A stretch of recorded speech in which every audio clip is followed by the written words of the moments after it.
धोलेरा का हम स्कैम बहुत सुन रहे हैं। लालची है लोग जो बहुत लालच करते हैं, सस्ता मतलब गोल्ड उनको सिल्वर के रेट पे चाहिए। Have developed their own maps. कि धोलेरा है क्या? देश में निकली ऐसी लॉटरी है। मोदी जी ने धोलेरा को कुछ बनाने का सोचा है। बीजेपी का प्रोजेक्ट है या वुड यू से कि ये कांग्रेस का प्रोजेक्ट है? देश का प्रोजेक्ट है। फ्लाइट धोलेरा में आती नजर आ जाएगी। आज के धोलेरा इनसाइट में वी हैव प्रतीक भाई विद अस, जो कि धोलेरा में 2 डेकेड्स 20 सालों से काम कर रहे हैं। एंड इनका बैकग्राउंड भी पहले रियल एस्टेट में नहीं था। कैसे रियल एस्टेट में आए, क्या धोलेरा में इन्होंने आज तक करा है एंड आगे क्या विजन लेके चल रहे हैं, सारा कुछ समझेंगे प्रतीक भाई से। तो वेलकम प्रतीक भाई। धन्यवाद जय, थैंक यू वेरी मच आपके शो में बुलाने के लिए। Thank you. सबसे पहले प्रतीक भाई हम ये जानेंगे और सबको बताएंगे कि धोलेरा है क्या। धोलेरा को बहुत कम शब्दों में अगर मैं डिफाइन करने की कोशिश करूं तो धोलेरा एक एक्सेलेंट इन्वेस्टमेंट अपॉर्चुनिटी है जिसका पास्ट, प्रेजेंट और फ्यूचर बहुत ग्लोरियस है। और बहुत उससे भी कम शब्दों में अगर बताने की बात करूं तो अपने देश में निकली ऐसी लॉटरी है जो सबको लग रही है और सबको लगेगी।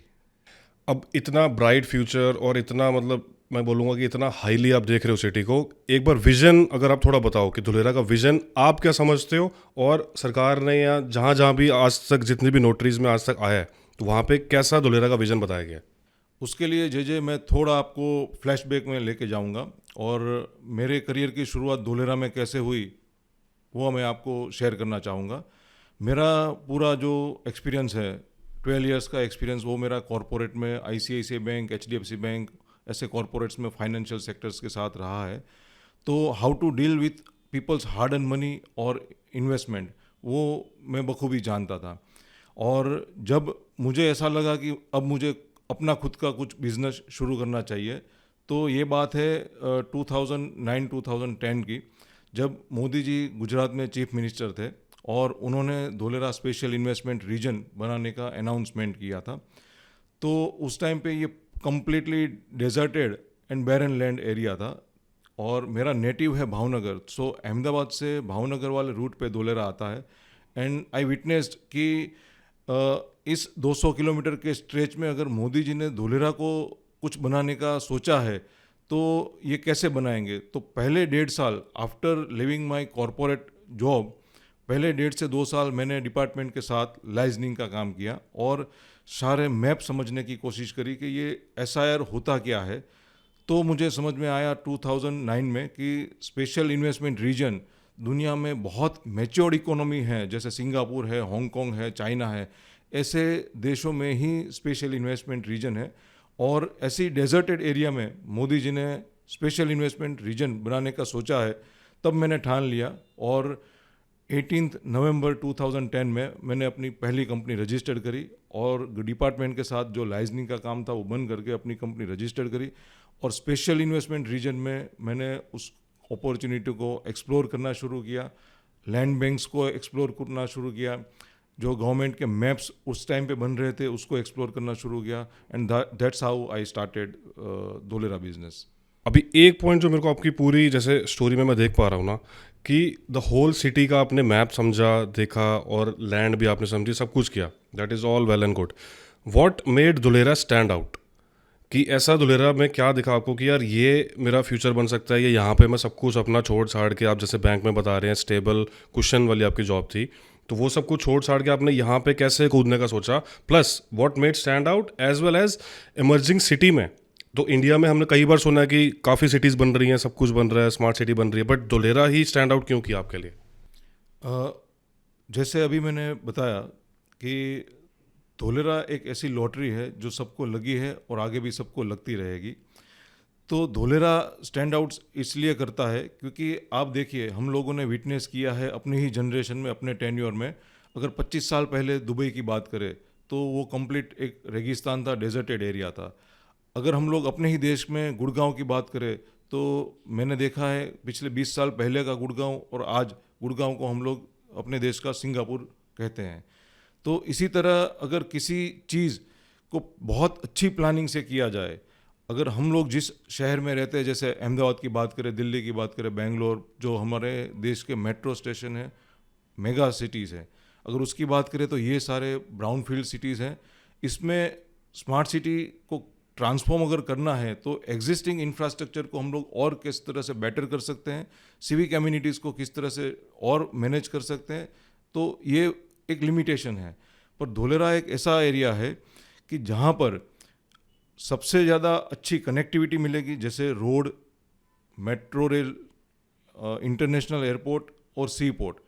आप किसी भी देश का एक एग्जांपल ले लीजिए, कुछ कंट्रीज़, हमारे नेबरिंग कंट्रीज़ ऐसे हैं कि जिनका पूरा बजट फ्रेट पे होता है। खाली वो लोग समंदर किनारे अपने कोस्टल एरिया को यूज़ करके पूरा देश चला रहे हैं। Gujarat has got the highest coastal area in entire India. We have got 1600 square kilometer of sea port coastal area. आप देखिए कि मुंद्रा में हमारे पास पोर्ट है, भावनगर में हमारे पास पोर्ट है, द्वारका पोर्ट है, सोमनाथ समंदर किनारा है। पर एक क्वेश्चन हर बार क्या आता है ना प्रतीक भाई, कि इवन हमारे व्यूअर्स भी बहुत सारे कमेंट्स आते हैं, बहुत सारे मैसेज आते हैं कि ये जितने भी आप अभी बता रहे हो, मुंद्रा पोर्ट, भावनगर पोर्ट, ये सब तो बना हुआ है ऑलरेडी। लोग सबसे पहले क्या पूछते हैं ना कि भाई धुलेरा बनेगा भी या नहीं, और बनेगा तो कब तक बनेगा। कोई कहता है हम 20 साल से सुन रहे हैं, कोई कहता है हम 10 साल से सुन रहे हैं, ऐसा ही बंजर लैंड। आपने भी बोला कि बैरन लैंड ही था पूरा। तो इसका अगर आप थोड़ा बताओ इलेबोरेट करके कि क्या सच में बनेगा धुलेरा? जी, ये बिल्कुल बनेगा जी। उसका सिंपल एक लॉजिक बताता हूँ। जैसे हम लोग रियल एस्टेट बिजनेस में हैं and we are developing residential and commercial projects in Ahmedabad also. तो एक डेवलपर, एक बिल्डर होने के नाते, when I buy a land parcel within Ahmedabad, जहाँ पर सारा इंफ्रास्ट्रक्चर रेडी है मेरे सराउंडिंग्स में, बिल्डिंग मटेरियल्स इजीली एक्सेसिबल हैं, सेल्स प्राइस, इंफ्रास्ट्रक्चर की क्वालिटी, इंफ्रास्ट्रक्चर की स्पीड, सब मुझे ही एक बिल्डर के नाते डिसाइड करना होता है। और अगर 500 फ्लैट का प्रोजेक्ट भी मुझे डिलीवर करना है तो it takes 5 years of time, and we are talking about first greenfield smart city of India. So definitely it is going to take time.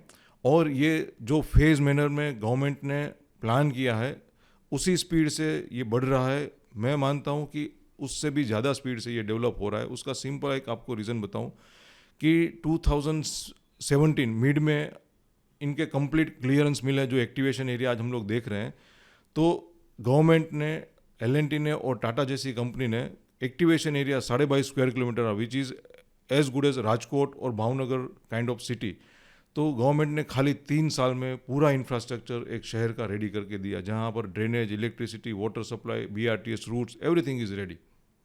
तो मेरा ये मानना है कि अगर एक डेवलपर सारे डिसीजंस लेता है, फिर भी अगर 300 से 500 फ्लैट डिलीवर करने में 5 साल लेता है, तो ये तो देश का सबसे पहला स्मार्ट सिटी बन रहा है, जो दिल्ली से डबल साइज़ का बन रहा है। और गवर्नमेंट खुद ये प्रोक्लेम कर रही है अपनी वेबसाइट पे और अपने सारे अहवाल में, अपने सारे डॉक्यूमेंट्स में, कि गवर्नमेंट ने जो टाउन प्लानिंग स्कीम्स बनाने का सोचा है, 6 टाउन प्लानिंग स्कीम्स, 22 गाँव, तो ये सारा डेवलप होते होते 2042-2045 आएगा। ओके, तो आपके हिसाब से अभी भी इसमें 15-20 साल और अभी लग जाएगा सिटी बनते बनते? बिल्कुल, ये फेज मैनर में बन रहा है और जिस स्पीड से बन रहा है, हो सकता है कि ये 2042 की जगह 2040 में बन जाए। तो इसी स्पीड से ये डेवलप हुआ है। अब जैसे आपने बीच में एक बात बोली कि डेवलपर्स आके उसको बनाते हैं तो 4 से 5 साल लग जाते हैं, इवन एक रेजिडेंशियल कॉम्प्लेक्स बनाने में भी।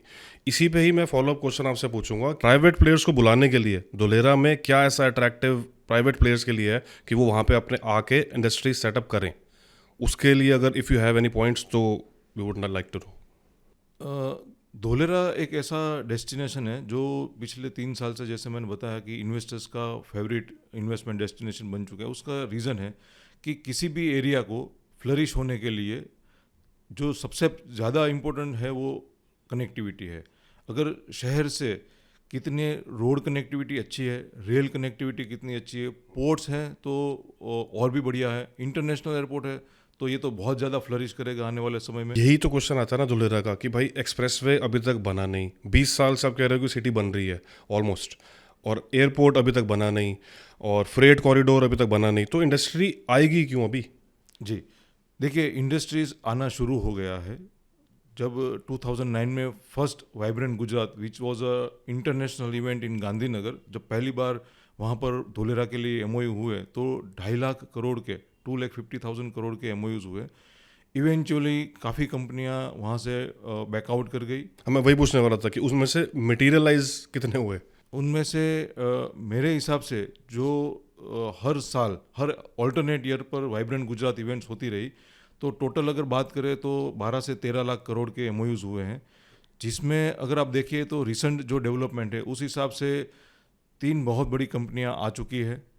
और अगर इन टेन्योर के दरमियान मतलब इस 10 से 12 सालों में जितने भी एमओयूज हुए हैं या गवर्नमेंट ने जितने भी इनिशिएटिव्स लिए हैं, इंटरनेशनल रोड शो किए हैं धोलेरा में लोगों को अट्रैक्ट करने के लिए, उसमें से अगर 10% भी आने वाले 3 से 5 साल में होते हैं तो धोलेरा क्या पूरे देश का नक्शा बदल जाएगा।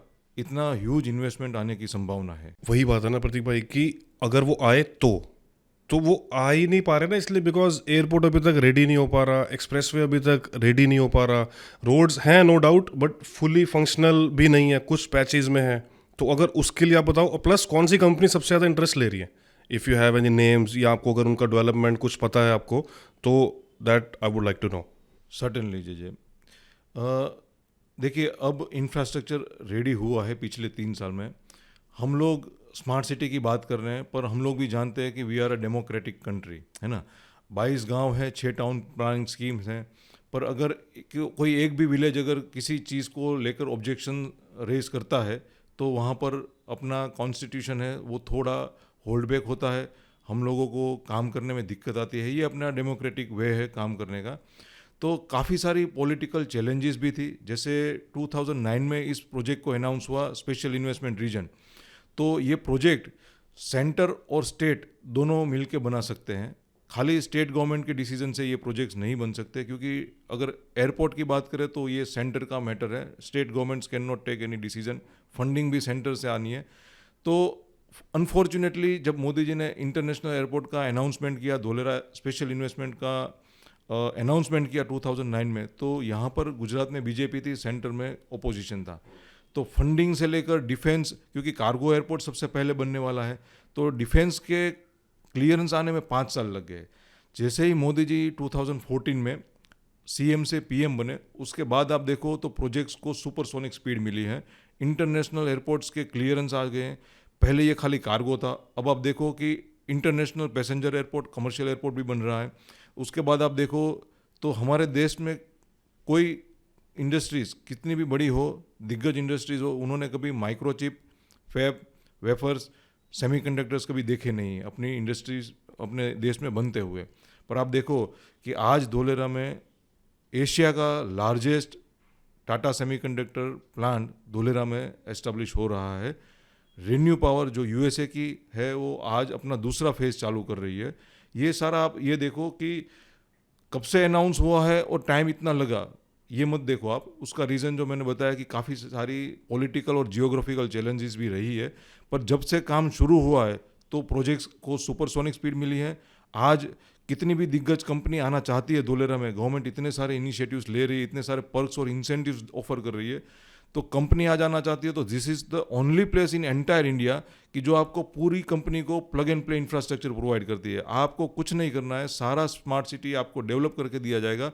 You just need to work और एग्जीक्यूट योर प्रोजेक्ट ओनली। आपको सारी कनेक्टिविटी जो है, इलेक्ट्रिसिटी, आईसीटी, वाटर, ड्रेनेज, सब कुछ आपको अपने प्लॉट तक ला के दिया जाएगा। ठीक है, अगर इसको एक समरी लाइन में करना हो तो वुड यू से कि ये बीजेपी का प्रोजेक्ट है या वुड यू से कि ये कांग्रेस का प्रोजेक्ट है? इसको कैसे बोलेंगे? क्योंकि बहुत लोग ये बोलते हैं कि धोलेरा इज बीजेपी का प्रोजेक्ट, कि जब तक बीजेपी है तब तक ही इस पर कुछ होना है, अगर बाई चांस सरकार चेंज होती है तो ख़त्म प्रोजेक्ट। ये बहुत ही डिप्लोमेटिक क्वेश्चन है और मैं फिर भी इसका आंसर बहुत स्पेसिफिकली देना चाहूँगा। मेरे हिसाब से ये देश का प्रोजेक्ट है। जब इलेक्शन का माहौल होता है, कैंपेन के माहौल में, अगर किसी एक पार्टी को अगर अपने इलेक्शन मैनिफेस्टोज में ऐसी कुछ चीज़ें डाल के उसको हाईलाइट करना होता है तो वो बात वहाँ तक सीमित होती है। पर एक बार हार या जीत नक्की हो गई तो मेरे हिसाब से फिर वो देश का प्रोजेक्ट हो जाता है और सबको मिलके उसको संवारना होता और है। वही मैटर करता है, वही मैटर, सरकार कोई भी आए, देश आगे बढ़ना कोई भी चाहिए। जाए। ठीक है, तो एनी स्पेसिफिक इंडस्ट्रीज या ऐसे ब्रांड्स आप बताओगे जो अभी धुलेरा में सबसे ज़्यादा काम कर रहे हैं, जो धुलेरा को itself as a city lead कर रहे हैं अभी? जैसे आपने फैब का नाम लिया, तो थोड़ा सा फैब का आप एक्सप्लेन कर दो कि फैब है क्या और कहाँ कहाँ पे यूज़ होता है। और टाटा का आपने नाम लिया, तो टाटा अभी कर क्या रहा है वहाँ पे? देखिए, टाटा सेमीकंडक्टर को स्पेशल अप्रूवल मिला है कैबिनेट से, क्योंकि जैसे मैंने बताया कि काफ़ी सारे रीजंस होते हैं सिक्योरिटी को लेकर, गवर्नमेंट की, देश की सिक्योरिटी को लेकर। तो स्पेशल केस में अप्रूवल लेके कैबिनेट की मंजूरी मिली है टाटा सेमीकंडक्टर को। टाटा सेमीकंडक्टर 91,000 करोड़ के इन्वेस्टमेंट के साथ ये प्रोजेक्ट को एग्जीक्यूट करने की कोशिश कर रहा है, और 11,000 करोड़ का इनका खाली सिविल कंस्ट्रक्शन वर्क है, जो आने वाले 2 से 3 साल में कंप्लीट होगा। और ये सेमीकंडक्टर जो है वो आज तक हम लोगों ने देखा है कि पूरे वर्ल्ड में इनकी ताइवान और चाइना की इसमें मोनोपोली रही है, और इसीलिए देश चाहता है कि अब आने वाले समय में हम लोग धीरे धीरे सुपर पावर बनने की होड़ में हैं। अब लोग हमारी गिनती भी करने लगे हैं, अदर कंट्रीज़ जो डेवलप्ड कंट्रीज़ है, पावरफुल कंट्रीज़ है। तो सेमीकंडक्टर है, ये पूरा गेम चेंजर रहेगा आने वाले समय में। अगर हम लोग चाहें तो सेमीकंडक्टर से पूरी देश की इकोनॉमी को हम लोग बूस्ट कर सकते हैं, ऐसा टाटा सेमीकंडक्टर का प्लान है। और आई थिंक ये भी ताइवान के उसके साथ ही कोलैबोरेशन में कुछ है, राइट? क्योंकि कैबिनेट की जो अप्रूवल है उसके साथ एक बहुत सटीक उनका रवैया था कि सेमीकंडक्टर फैब ऐसी चीज़ें कम हमारी देश में बनी नहीं है। तो उसमें अगर कोई फॉरेन पार्टनर जिनका बहुत साल का एक्सपीरियंस रहा हो, अगर वो भी अगर इस वेंचर में अगर साथ देता है तो 4 चांद लग जाएंगे। जो काम हम लोग करना चाहते हैं वो आसानी से और स्पीड से कर पाएंगे। इसी के चलते ताइवान की कंपनी को टाटा के साथ जॉइंट वेंचर में लिया हुआ। और आई थिंक इसीलिए टाटा इतना पैसा इन्वेस्ट करने के लिए कॉन्फिडेंस भी आया होगा। एब्सोल्युटली, क्योंकि $10 बिलियन इन्वेस्ट करना is not easy for any company in India. Absolutely, because we don't have no know. Correct. किसी भी प्रोडक्ट को बनाने के लिए जो बेसिक इन्फॉर्मेशन चाहिए, जो एक्सपीरियंस चाहिए, वो ताइवान के पास है, और ताइवान की कंपनी टाटा को सपोर्ट कर रही है इस वेंचर में। और टाटा का तो सेमीकंडक्टर तो चलो आ ही रहा है, वो आप कह रहे हो कि काम चल भी रहा है और 2 साल में लाइव भी हो जाएगा। टाटा सोलर का भी बहुत वहाँ पे आई थिंक एम्बिशियस प्लान लेके चल रहा है। आई थिंक 5,000 मेगावाट्स का प्लान आई गेस। 5,500 मेगावाट। हाँ, 5500 मेगावाट का। तो उसके लिए do you have anything to say, या उसका अपडेट्स यू हैव एनीथिंग कि वहाँ पे कुछ काम स्टार्ट हो चुका है, कैसा चल रहा है उसका? देश का सबसे पहला और सबसे बड़ा सोलर पार्क 5500 मेगावाट का धोलेरा में बन रहा है, जिसको ऑलरेडी इन लोगों ने एग्जीक्यूट करना शुरू कर दिया है।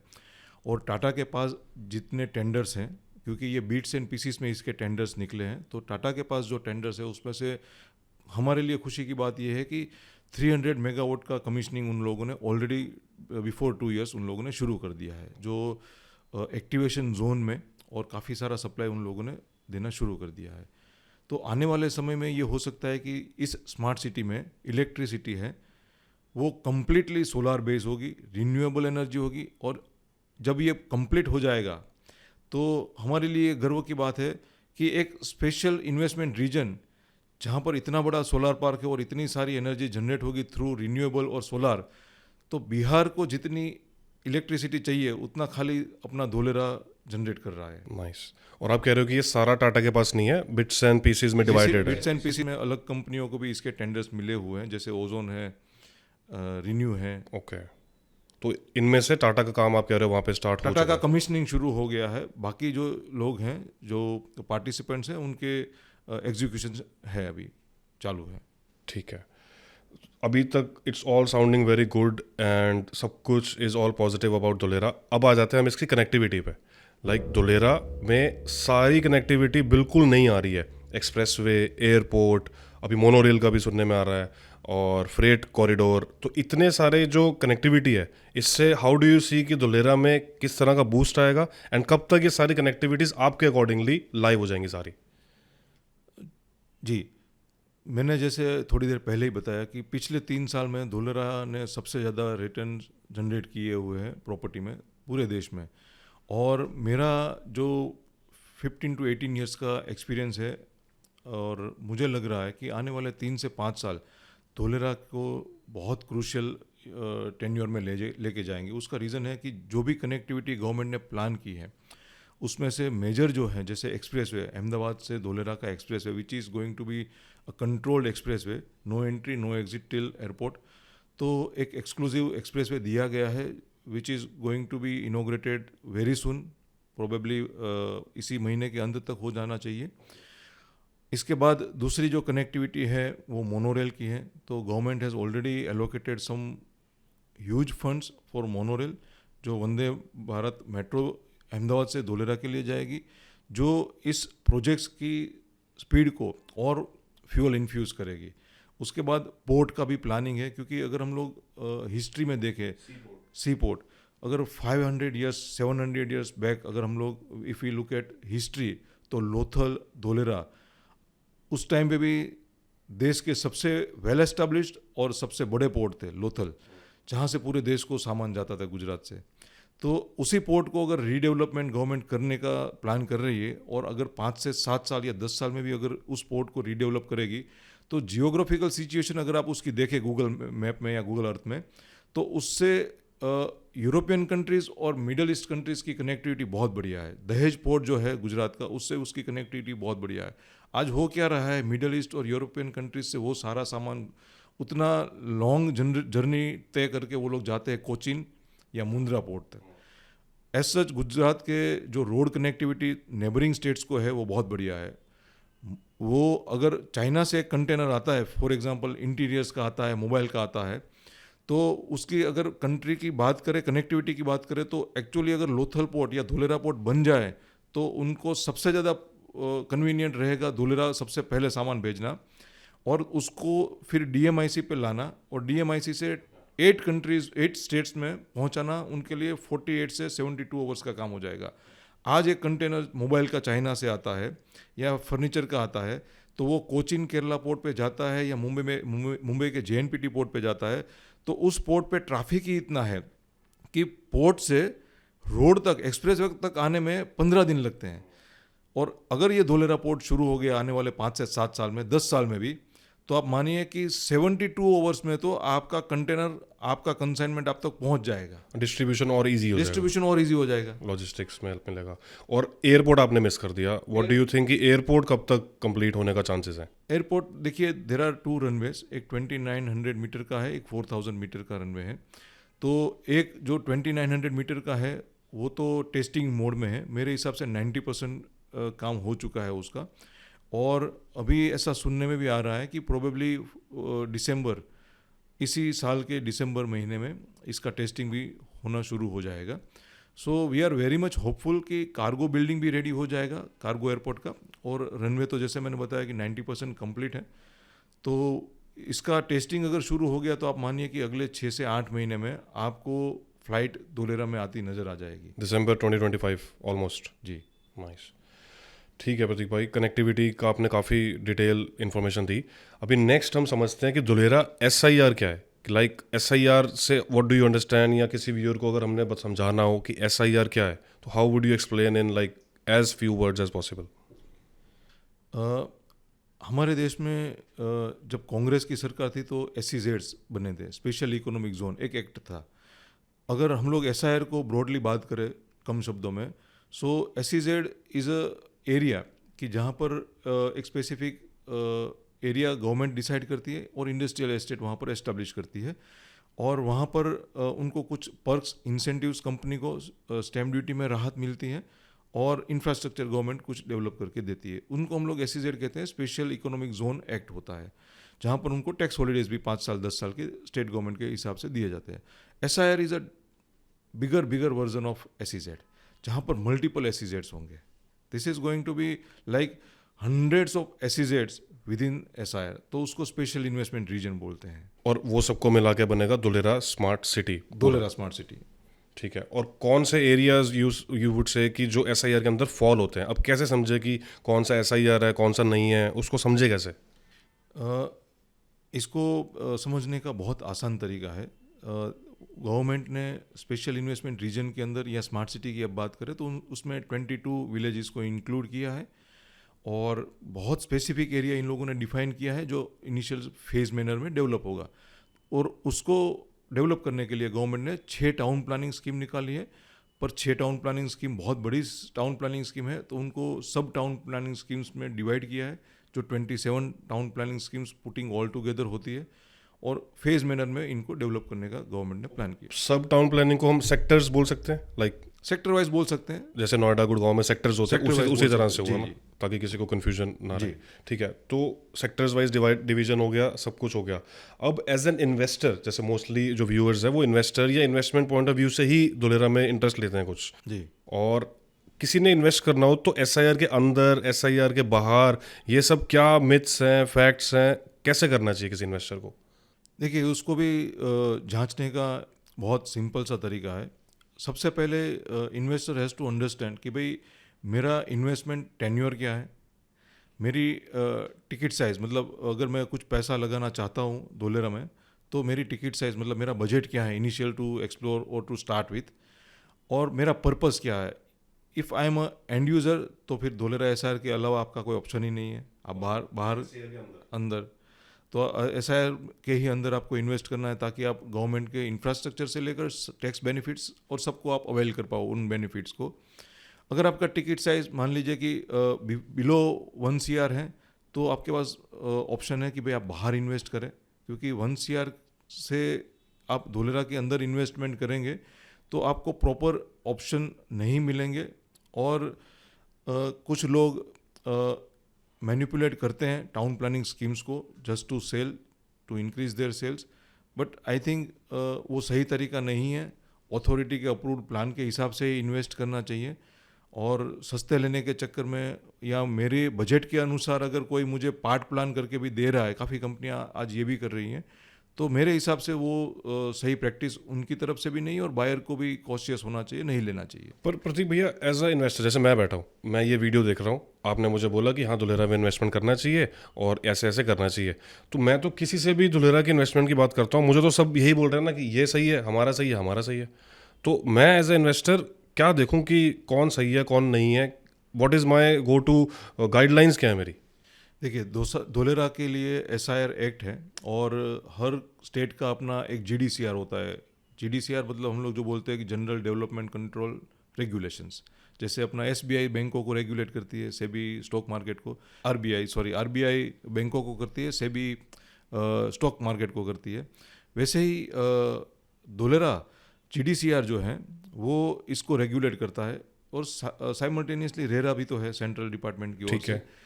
तो लोग अपना प्रोडक्ट बेचने के लिए, अपना प्रोजेक्ट बेचने के लिए कुछ भी बोले, लेकिन देखिए मुझे ऐसा लग रहा है कि हम लोगों को प्रॉपर इन्फॉर्मेशन लेनी चाहिए, पूरा समय लेना चाहिए समझने के लिए। धोलेरा स्मार्ट सिटी एक बहुत वास्ट सब्जेक्ट है, हड़बड़ी में या जल्दी में या लालच में आके या सस्ता मिल रहा है ऐसा सोच के कहीं नहीं लेना चाहिए। पर इसमें भी प्रतीक भाई, मैं आपसे मतलब क्या पूछूंगा ना कि मैं इन्वेस्टर, फॉर एग्जांपल मैं दिल्ली का इन्वेस्टर हूँ, मैं अहमदाबाद आऊँगा, वहाँ से धुलेरा जाऊँगा, मैं कितने दिन रह लूँगा? 1 2 3 दिन रह लूँगा मैक्सिमम, क्योंकि मेरा अपना भी वहाँ पे सारा सेटअप काम है, हर चीज़ है, तो कोई इन्वेस्टर तो वहाँ छोड़ के नहीं आएगा।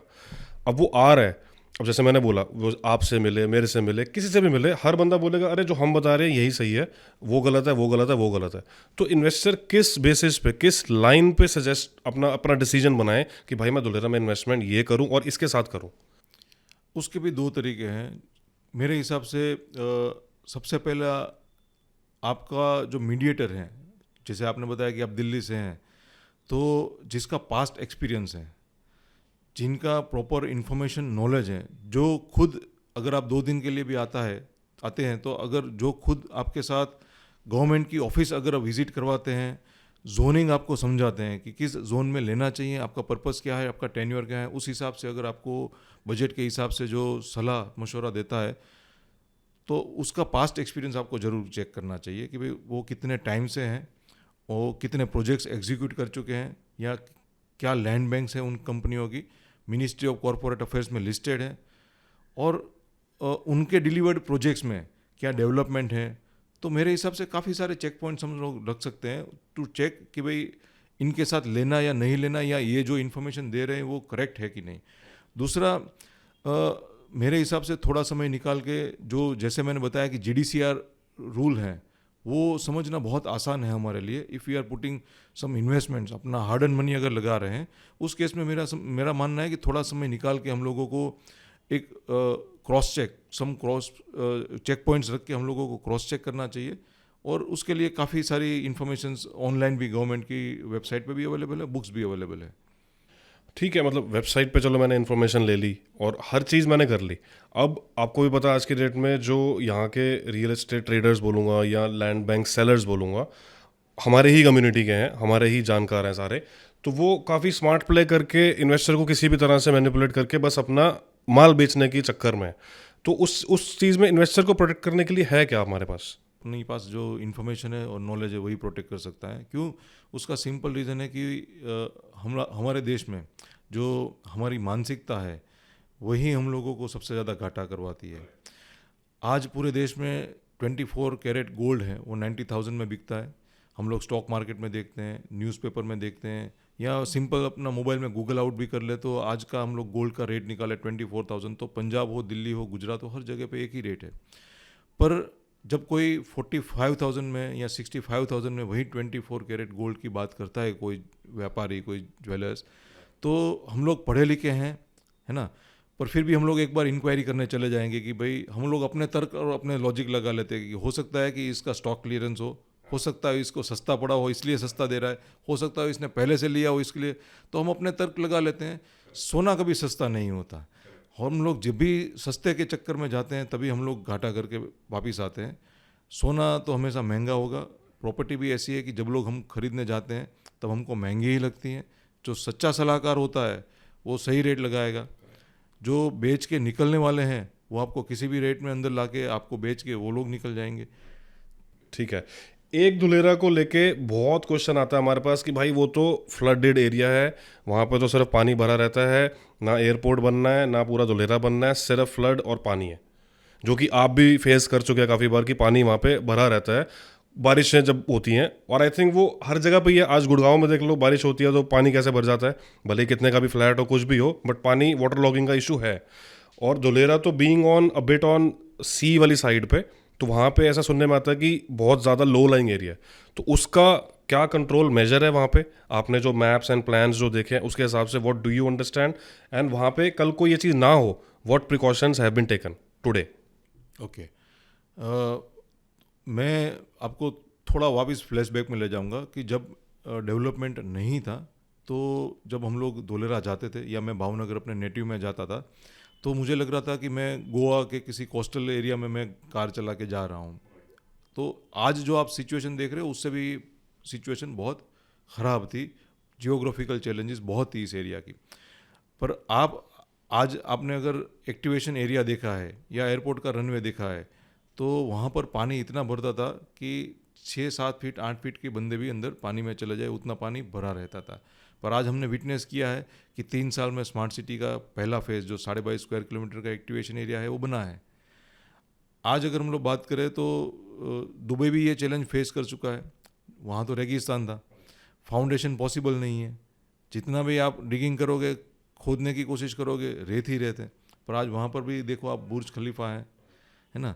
तो जियोग्राफिकल चैलेंजेस के साथ आप देखो कि टेक्नोलॉजी भी बहुत अच्छी ग्रो कर रही है। आज अगर मुंद्रा पोर्ट की बात करें तो 700 से 800 मीटर समंदर में जाके जेटीज बनाई है जहाँ पर बहुत बड़े बड़े कार्गो वेसल्स जहाज को वो हम लोग एंकर करके ले आते हैं। मतलब 700-800 मीटर समंदर के अंदर जाके हम लोगों ने जेटीज बनाई है, पोर्ट बनाए हैं। तो धोलेरा भी इस सिचुएशन में था। पर जैसे जैसे मैं अगर एक्टिवेशन एरिया या स्मार्ट सिटी के फेज़ की बात करूं तो गवर्नमेंट ने बहुत ब्यूटीफुली और टेक्निकली अच्छी कंपनियों का सपोर्ट लेकर, आपने देखा होगा एक्टिवेशन में एक रिवर फ्रंट बनाया है, आर्टिफिशियल रिवर कैनाल बनाई है। तो पूरा एक्टिवेशन एरिया था वो पहले पानी में था, आज से 5 साल पहले की बात करूं तो, और फ्लडेड सिचुएशन में हमने देखा हुआ है उसको। जब एक्टिवेशन एरिया बना भी नहीं था, टाटा भी नहीं आया था, तो पूरा समुंदर ही लग रहा था। हम लोगों को भी लग रहा था कि समुंदर का पानी एक्टिवेशन एरिया तक आ गया जो आज एक्टिवेशन एरिया है। पर गवर्नमेंट ने इतना ब्यूटीफुली इसको डेवलप किया है। 22.5 स्क्वायर किलोमीटर में जो आपने आर्टिफिशियल रिवर कैनाल देखा वो उसका नेचुरल ग्रेडियंट और स्लोप इस तरह से मेंटेन किया हुआ है कि अब कहीं भी अगर एक्टिवेशन एरिया में फ्लडेड सिचुएशन आती है, एक्सेस वाटर आता है एक लेवल से ऊपर का, उस सिचुएशन में वो सारा कैनल में पानी आएगा और वो गल्फ ऑफ कैम्बे में चला जाएगा। तो आने वाले समय में ऐसी और 8 कैनाल्स बनने वाली है पूरे स्मार्ट सिटी में कि जब भी ओवरफ्लो होगा, एक लेवल से ऊपर पानी आएगा, फ्लडेड सिचुएशन जैसा अगर स्मार्ट सिटी में हुआ, उस सिचुएशन में सारा पानी वो आर्टिफिशियल कैनाल में आएगा और उस कैनाल के नेचुरल ग्रेडियंट और स्लोप की हेल्प से वो पूरा पानी है वो गल्फ ऑफ कैम्बे में चला जाएगा, खाड़ी में चला जाएगा। तो इवेंचुअली जब पूरा सिटी बन के तैयार हो जाएगा तो फ्लडिंग का प्रॉब्लम वो सब नहीं रहेगा, just as an activation area में आज है जहाँ पे Tata and everybody is working. ठीक है, नेक्स्ट क्वेश्चन पे आते हैं कि धुलेरा क्यों एक बेटर इन्वेस्टमेंट है कंपेयर टू दिल्ली, गुड़गांव, बेंगलोर, कोलकाता, जितने भी हमारी मेट्रो सिटीज़ हैं, इन सबसे बेटर इन्वेस्टमेंट आपने बोला कि धुलेरा आज है, तो why do you think that, कि उसके 4-5 पॉइंटर्स अगर आप बता पाओ। उसका सिंपल रीज़न ये है कि धुलेरा बन रहा है और जो सिटीज़ आपने बोले कि जैसे दिल्ली, मुंबई, बेंगलोर, कलकत्ता, ये Correct. सिटीज़ बने हुए हैं, उस सिटी में लिमिटेशंस क्या है इन्वेस्टर्स के लिए मैं बताऊं आपको कि एक middle class, higher middle class और HNI इन्वेस्टर्स के लिए वहाँ पर लिमिटेड ऑप्शंस होते हैं। अगर एक मिडिल क्लास बंदा चाहे तो he has to buy flat और commercial premises very far from where he is living correct. In developed cities like Gurgaon, Noida, Delhi, Mumbai, Ahmedabad. और धोलेरा एक ऐसा सिटी है जो हर क्लास के इन्वेस्टर को अट्रैक्ट करता है। क्यों? उसका टिकट साइज आप देखो तो 8 से 10 लाख रुपए इन्वेस्ट करने वाला एक middle class, higher middle class investor भी आ सकता है धोलेरा। एक HNI जिसको 5 CR से 10 CR का इन्वेस्टमेंट करना है इंडस्ट्रियल जोन में, तो उसके लिए भी मल्टीपल ऑप्शंस अवेलेबल हैं। राइट, पर धुलेरा तो is a more on a industrial side of city ना। अब दिल्ली में तो आप देखो हर चीज़ पूरा एक सिस्टम बना हुआ है कि आपको पार्टीज़ करनी है तो अलग जगह पे है, काम करना है तो अलग जगह पे है, स्कूल जाना है तो सब कुछ है। धुलेरा तो पहले इंडस्ट्री डेवलप होगा तब बाकी सब चीज़ें साथ में आएंगी। तो आज कोई 10 लाख का या 15 लाख की इन्वेस्टमेंट कर भी लेता है तो वो आज तो वहाँ पे आके रह ही नहीं पाएगा। अब धोलेरा इस फेज़ में आ चुका है, आपको जान के सरप्राइज होगी कि जो 1 बेडरूम हॉल किचन या स्टूडियो अपार्टमेंट का रेंट अहमदाबाद जैसे मेट्रो सिटी में नहीं मिल रहा है, उतना रेंट आपको धोलेरा के हाईवे पे अगर आपके पास अवेलेबल है कोई रेसिडेंशियल प्रीमाइसेस या बिजनेस मीटिंग के लिए आपके पास कमर्शियल प्रीमाइसेस हैं, तो उनके रिटर्न्स मंथली आप चेक करोगे तो इट इज़ मोर देन 9%। अगर हम लोग अहमदाबाद और metro cities like Delhi, Gurgaon, Mumbai की बात करें तो hardly we reap 5 to 6% rental annually.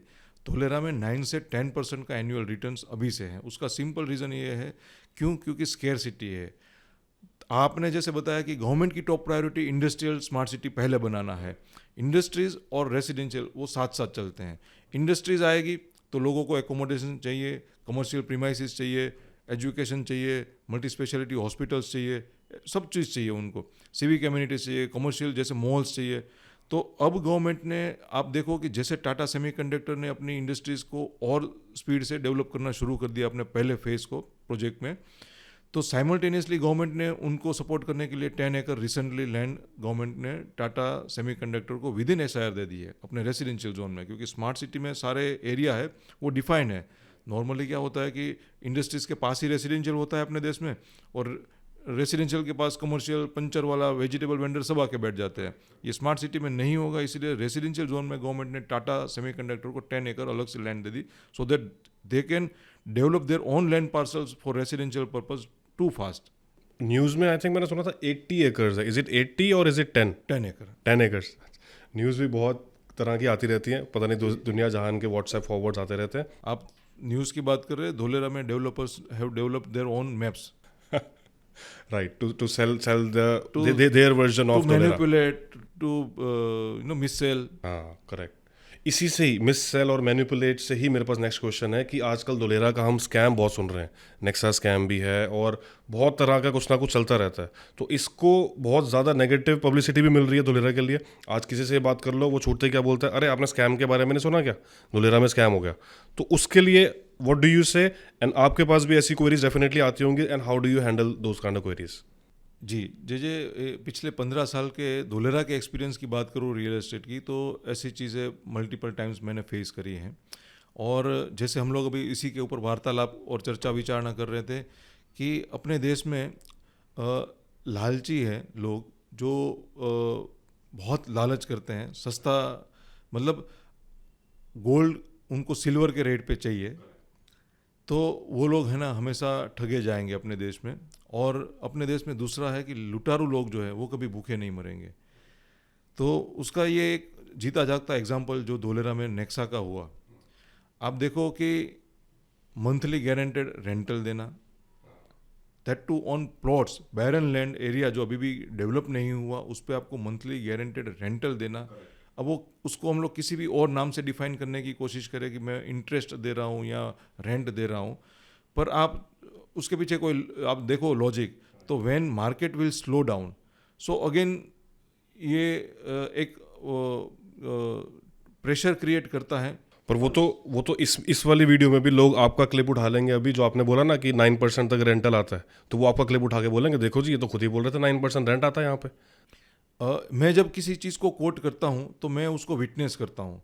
और हमारे यहाँ अगर कोई इन्वेस्ट करता है तो उनको सीधा एग्रीमेंट हम लोग Tata semiconductor, Tata solar park, airport authority of India और किसी भी अच्छी सिविल कंस्ट्रक्शन की एजेंसी जो धोलेरा में काम कर रही है, हम लोग सीधा उनसे टाई अप करवा देते हैं। वो तो मैं बोलूँगा फिर भी एक सेकेंड स्टेप हुआ भैया, बट फर्स्ट स्टेप इज़ कि एक तरफ हम रेंट दे रहे हैं एक खाली प्लॉट पे, और एक तरफ जो आप रेंट की बात कर रहे हो वो बने हुए विला की हम बात कर रहे हैं। आई थिंक सबसे बड़ा डिफरेंशिएटिंग फैक्टर वो है एब्सोल्युटली कि उस पे खाली प्लॉट के पैसे नहीं लगने, बनने के पैसे भी लगने हैं उसमें, लगने हैं। Then you get the rent. Absolutely ये नहीं कि आपने प्लॉट बाय कर लिया और एक पर रेंट आना शुरू हो रेंट जाएगा। आना शुरू हो गया। बनाओगे उसमें कोई रहेगा तभी तो रेंट आएगा ना। जी, सबसे बड़ा डिफरेंशिएटिंग फैक्टर तो वो है। जी और वो जो टाटा से बात कर रहे हो आपकी वहां से रेंट आएगा कैसे आएगा, वो दैट्स अ सेकेंडरी थिंग। पर पहले आप बनाओ तो सही। एब्सोल्युटली सिर्फ 20 लाख का 15 लाख का प्लॉट लेके रेंट स्टार्ट नहीं हो सकता आपका। Absolutely that's what you are saying, right? Absolutely absolutely there are many players जो अपनी प्रोजेक्ट को सुपरसोनिक स्पीड में बेचते हैं।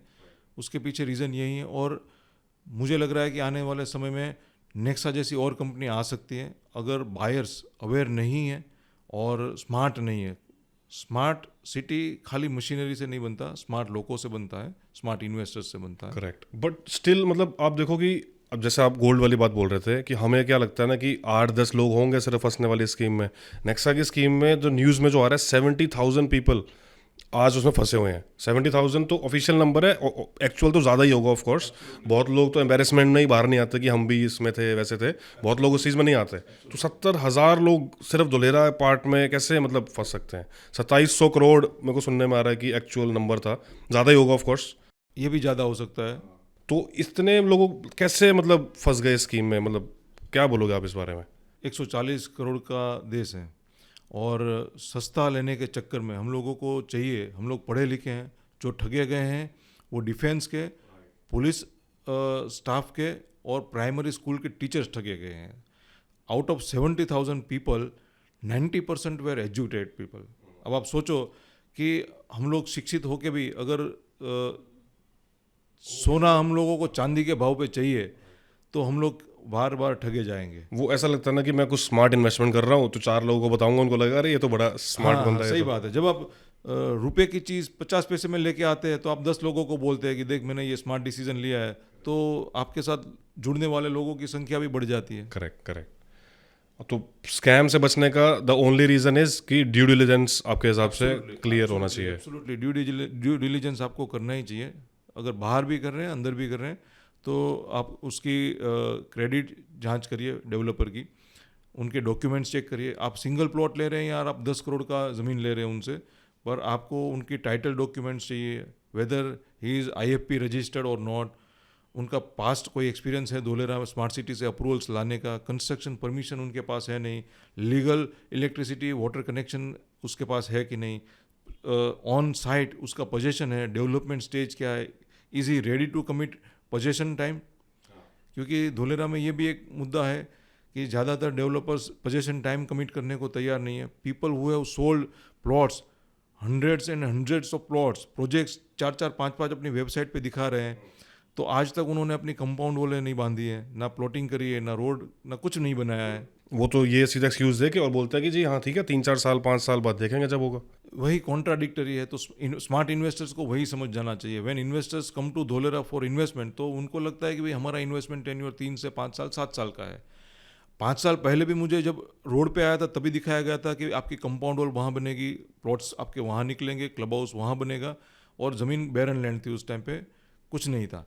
आज 5 साल के बाद भी आ रहा हूँ तो वही सिचुएशन में अगर पूरा प्लॉट है, कुछ भी अगर डेवलप नहीं होगा, तो अगर एप्रिसिएशन की बात करें तो जो एप्रिसिएशन मुझे 5 साल में दिखाया गया था, so it may take another 10 to 15 years of time. तो मेरा फाइनेंशियल गोल उस हिसाब से कभी अचीव नहीं हो पाएगा। पर उसमें भी ना प्रतीक भैया, देखो आप और हम तो चलो अंडरस्टैंडिंग करते रहते हैं और एक दूसरे से बात करते रहते हैं, समझते रहते हैं, पर एक अगेन लेमैन इन्वेस्टर जो दिल्ली में बैठा है, गुड़गांव में बैठा है, चंडीगढ़ बैठा है, कहीं बेंगलोर में बैठा है, कहीं भी बैठा है, इंडिया के किसी पार्ट में बैठा है, जो कि Ahmedabad Dholera up down frequently नहीं कर सकता, उसके लिए तो ऐसा है ना कि भाई रजिस्ट्री तो मेरे हाथ में है। अब आप कह रहे हो कि वहाँ कंपाउंड वॉल नहीं बनी, पर इन्वेस्टर को क्या लग रहा है, अरे रजिस्ट्री मेरे हाथ में, मेरे साथ तो कुछ गलत नहीं हुआ, जो कि सही बात भी है, रजिस्ट्री तो उसके पास है। अब वो आपको पता है कि कंपाउंड वॉल की और पोजेशन की क्या वैल्यू है, तो इसलिए हम इस बारे में बात भी कर रहे हैं। पर जिस बंदे ने एक 10 लाख 15 लाख 20 लाख की इन्वेस्टमेंट कर ली है और रजिस्ट्री हाथ में है, वो पीसफुली सो रहा है अपना रात को कि अरे मेरे हाथ में तो रजिस्ट्री है, I am fully safe and secure, तो उसको क्या बोलोगे आप? उसको यही बोलेंगे कि हमने रजिस्ट्री के लिए पैसा इन्वेस्ट किया था या एप्रिसिएशन के लिए। देखिए, आप सोचिए कि अगर 5 डेवलपर्स की साइट्स एडजेसेंट लैंड पार्सल्स पे हैं या नेबरिंग लैंड पार्सल्स पे हैं, मतलब एक ही रोड पे 4-5 डेवलपर की साइट है, दो बीच में जो हैं वो डेवलपर डेवलप नहीं कर रहे हैं, हालांकि उन्होंने रजिस्ट्री करके दे दी है क्लाइंट्स को, तो so that way title clear है, land parcel neat and clear है। और बाकी के 3 डेवलपर जो है उन्होंने बहुत बढ़िया अपने कमिटमेंट के हिसाब से टाइमली डेवलपमेंट करके दे दिया है। अब आप मान लो कि आपके पास, आप उसी प्लॉट में आपने इन्वेस्ट किया है जो डेवलप नहीं हुए, और आपके आसपास के सारे प्रोजेक्ट्स डेवलप हो गए, तो एप्रिसिएशन जो डेवलप्ड प्रोजेक्ट्स है उन प्लॉट होल्डर्स को ज़्यादा मिलेगा, आपको मिलेगा? ऑफ कोर्स उन्हीं को मिलेगा, बट देन अगेन ये वाला जो बायर है ना, ये अपने बायस के लिए एक बार वो क्या बोलेगा, अरे ठीक है उसका रेट अगर 10 रुपये हो गया तो मैं 8 ले लूँगा, पर मेरा 1 से 8 तो हुआ। ये इसको ऐसे जस्टिफाई कर लेंगे लोग, जैसे आप बता रहे हो कि अगर लालच में आके उन्होंने सस्ता ले भी लिया और साथ वाले ने डेवलप कर लिया तो उसका रेट 10 हो गया होगा आपके अकॉर्डिंग, और इस वाले का 8 रह जाएगा, आई गेस 7 रह जाएगा। मेरे हिसाब से उतना भी नहीं होगा एप्रिसिएशन। आप समझो कि when it comes to buying a plot, flats या कंस्ट्रक्टेड प्रीमाइसिस में ठीक है कि भाई मेरा 8वें नंबर पे है, तो जो 9वें का एप्रिसिएशन होगा या 5वें का होगा उतना ही मेरा होगा। When it comes to land parcel, तो आप सोचो कि अगर डेवलपर ने कंपाउंड वॉल प्लॉटिंग कुछ नहीं किया हुआ है, son when you would identify your land parcel, आपका 10 नंबर का प्लॉट है, तो वहाँ तक बाकी के सारे आपके सराउंडिंग के प्रोजेक्ट्स डेवलप हो गए and they are earning multiple returns. आपका डेवलपर ने उस प्लॉट को या उस प्रोजेक्ट को डेवलप ही नहीं किया, उस केस में क्या होगा कि even you would not be able to identify your land parcel कि भाई मेरा इसमें कहाँ स्क्वायर प्लॉट आएगा, मेरे प्लॉट तक रोड नहीं है। अगर मैं आपसे बाय करना चाहता भी हूँ तो मैं बोलूँगा कि जे भाई मुझे तो इमीडिएटली कंस्ट्रक्शन करना है, तो आपके प्लॉट के तक रोड नहीं है, इलेक्ट्रिसिटी नहीं है, वाटर सप्लाई नहीं है, तो how would I develop it? और आई थिंक फिर बाद में यही डील्स ना डिस्ट्रेस डील्स बन जाती हैं कि Absolutely. अरे मुझे प्लॉट बस फटाफट निकालना है भाई, दे डिस्ट्रेस, दो। True, very true. आज भी देखो सिचुएशंस की, काफ़ी टाइम से लोगों ने बेचा हुआ जो इन्वेंटरी है और डेवलप नहीं किया है, तो जो रिटेल इन्वेस्टर्स हैं जिनकी हार्ड एंड मनी लगी हुई है, बेचारे ने, किसी ने 8 लगाया, किसी ने 10 लगाया, किसी ने 15 लगाया, आज भी हमारे पास भी कुछ आते हैं कि भाई हमने किसी डेवलपर के पास लिया हुआ था, नीदर दे हैव डेवलप्ड और some of the developers are there who have even not registered, पैसा ले लिया है, रजिस्टर नहीं किया है, तो वो बेचारे हार्ड एंड मनी है, वो आते हैं कि भाई हमारा आप वहाँ से निकाल के यहाँ आपकी कंपनी में लगवा दो पैसा, या एटलीस्ट बीइंग इनटू एसोसिएशन, अगर आप धोलेरा डेवलपर एसोसिएशन का हिस्सा है तो आप किसी और डेवलपर को बोल के इतना डेवलप करवा दीजिए, विच इज़ नॉट पॉसिबल। मेरे कहने पे कोई डेवलप नहीं करेगा।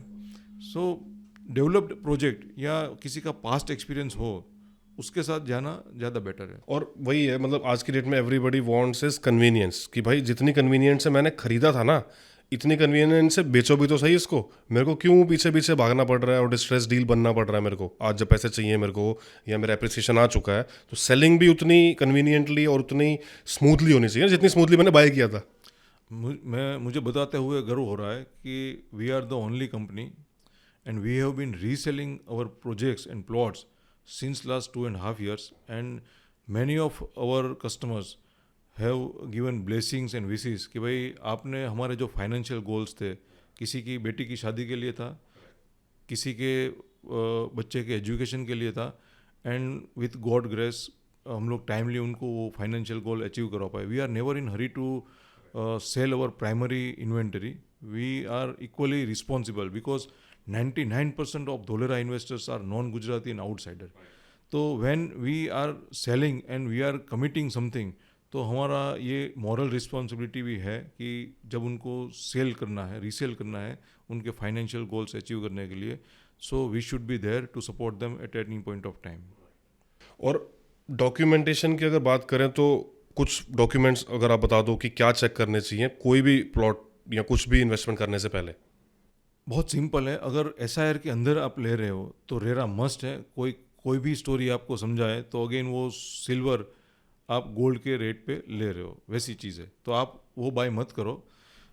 RERA and RERA is I think mandatory in terms of plotting. Plotting, अगर हम लैंड पार्सल ले रहे हैं देन आई थिंक जरूरत नहीं है. If you are buying bulk land parcels then RERA is not mandatory. But planning किसी भी तरह की आप करते हो, बल्क लैंड की या प्लॉटिंग की या कंस्ट्रक्शन की, रेरा मैंडेटरी है. और विदाउट रेरा कोई कुछ भी कहे नहीं लेना चाहिए विद इन SIR. और SIR के बाहर फ्री होल्ड प्रॉपर्टी है जो फ्री जोन है, उसमें आप ले सकते हैं डेफिनेटली. और उसमें developer has to decide everything. जैसे सिटीज़ में होता है, प्लानिंग अथॉरिटी अहमदाबाद डिस्ट्रिक्ट से अप्रूव होनी चाहिए, कंस्ट्रक्शन परमिशन अपने को अहमदाबाद डिस्ट्रिक्ट अथॉरिटी से और ग्राम पंचायत से इक्वली लेनी पड़ती है, वो भी होनी चाहिए. प्रोजेक्ट का टाइटल हम लोगों को मानना चाहिए irrespective of our investment amount. हम लोग 1 प्लॉट लें या 10 प्लॉट लें, capacity is a different story all together. But हम लोगों को सबसे पहले डेवलपर से मांगना चाहिए कि NA का ऑर्डर दिखाओ, टाइटल दिखाओ आप लैंड का, लैंड के ऊपर आपका पोजेशन है कि नहीं, आप पोजेशन डेट कमिट करने को रेडी हो कि नहीं, आपके पास्ट एक्सपीरियंस है कि नहीं, आप IFP जो मोदी जी का सिंगल विंडो क्लियरेंस प्रोग्राम है धोलेरा के लिए, गिफ्ट सिटी के लिए, उसके आप रजिस्टर्ड मेंबर हो कि नहीं, आपके पास लीगल वाटर कनेक्शन है नर्मदा का, क्योंकि उस एरिया में water is again a challenge. तो आपके पास इलेक्ट्रिसिटी का लीगल कनेक्शन है कि नहीं. तो ऐसे काफ़ी सारे चेक पॉइंट्स हैं. रीसेल में आपके क्या एफर्ट्स रहेंगे, तो ये सारे चेक पॉइंट्स हैं. आप आउटसाइड जो डेवलपर हैं SIR के बाहर, उनको मेरे हिसाब से बोल्डली पूछने चाहिए और ये सारी इन्फॉर्मेशन ऑन पेपर लेनी चाहिए. हाँ, और इनमें से कौन सा एक ऐसा डॉक्यूमेंट होगा कि ये नहीं है तो मतलब प्लीज़ आप इससे तो बाय मत करना. Land ownership. If he can not establish land ownership on document और on site, we should not buy. जो चीज़ अपनी है ही नहीं वो हम बेच नहीं सकते. It is as simple as that. और इन्वेस्टर्स के ही पॉइंट ऑफ व्यू से एक क्वेश्चन अगर और डालें कि रीसेल के टाइम पे कब डिसाइड करें कि now is the right time to resale. Like appreciation आ गया, अब 5 साल बाद और आएगा, 5 साल बाद और आएगा, when is the right time कि अब इससे एग्जिट कर लिया जाए आपके हिसाब से? जी, मेरे हिसाब से जब अपना फाइनेंशियल गोल हम लोग इन्वेस्टमेंट के टाइम पे जब डिसाइड करते हैं कि भाई मेरे को मतलब किसी स्पेसिफिक रीज़न से मैंने इन्वेस्ट किया है कि आई एम एक्सपेक्टिंग कि 3 साल में डबल होगा या 3 गुना होगा, तो मैं इससे एग्जिट कर लूँगा, then we should not be greedy. अगर अपना फाइनेंशियल टारगेट अचीव हो जाता है तो मेरे हिसाब से अपने को एग्जिट कर लेना चाहिए. अगर अपने को उस टाइम पे डेस्परेट फंड्स की ज़रूरत है तो. अगर मैनेज हो रहा है तो मेरे हिसाब से ये अपॉर्चुनिटी फिर कभी लाइफ में नहीं आएगी. आने वाले 3 से 5 साल में जो फंड ग्रो होगा धोलेरा में, ये अपॉर्चुनिटी पूरे देश को कभी नहीं मिलेगी. अगर ज़रूरत नहीं है तो फिर वो उसको let it grow and flourish like anything. तो आज भी जैसे धुलेरा में 10 से 15 लाख के ऑप्शंस कहीं ना कहीं मिल जाते हैं, लेट्स से 15 से 20 तक के ऑप्शंस मिल जाते हैं. कोई अगर इसी रेंज की इन्वेस्टमेंट करता है तो कितने सालों में, what do you think is an expected आपके हिसाब से कंजर्वेटिवली कि यार इतना तो बन ही जाएगा अगर आज तुम इसमें 20 लाख रुपए डालते हो तो? जी, इसमें मेरे हिसाब से मैं कैटेगरी वाइज आपको बताऊं, क्लासिफिकेशन मैंने अपने लॉजिक और एक्सपीरियंस से ये किया हुआ है कि there are 3 types of developer and locations in Dholera, ABC. A category वो है जो स्टेट हाईवे पे फॉल करती है, प्रोमिनेंट लोकेशंस हैं. हम लोग जब बाई करते हैं तब प्रीमियम पे करते हैं, and when we sell it तो हम लोग उसको प्रीमियम से बेच भी सकते हैं. एक कैटेगरी मैं उस प्रोजेक्ट्स को देता हूँ जो फेदरा से पिपली है, पिपली से वटामन है, वैसी प्रोजेक्ट्स को मैं ए कैटेगरी के। ठीक है, इसको ए कैटेगरी में हमने इसलिए डाला है क्योंकि इसकी कनेक्टिविटी इज़ बेटर, एंड यहाँ पे जितने भी डेवलपर्स हैं वो एक छट चुके हैं। जी जितने भी वो सी कैटेगरी और थोड़ा गड़बड़ करने वाले डेवलपर्स हैं वो सब यहाँ से हट चुके हैं। ये हमारा क्राइटेरिया है ए कैटेगरी करने का। Absolutely, connectivity is excellent. जैसे रोड से हैं या एक्सप्रेस वे से कनेक्टिविटी है, तो इस प्रॉक्सिमिटी में जो भी प्रोजेक्ट्स हैं उसको एक कैटेगरी में रख सकते हैं और we will earn excellent in return on investment. कितना टाइम में? मेरे हिसाब से देखो, पिछले 3 साल का मेरा एक्सपीरियंस बताओ मेरे ही प्रोजेक्ट का। So few of my investors have earn more than 48% of annual return, which is excellent return pan India, across India. कोई एक रीजन इतना डिलीवर नहीं कर पाया सालाना 48 से 50% रिटर्न।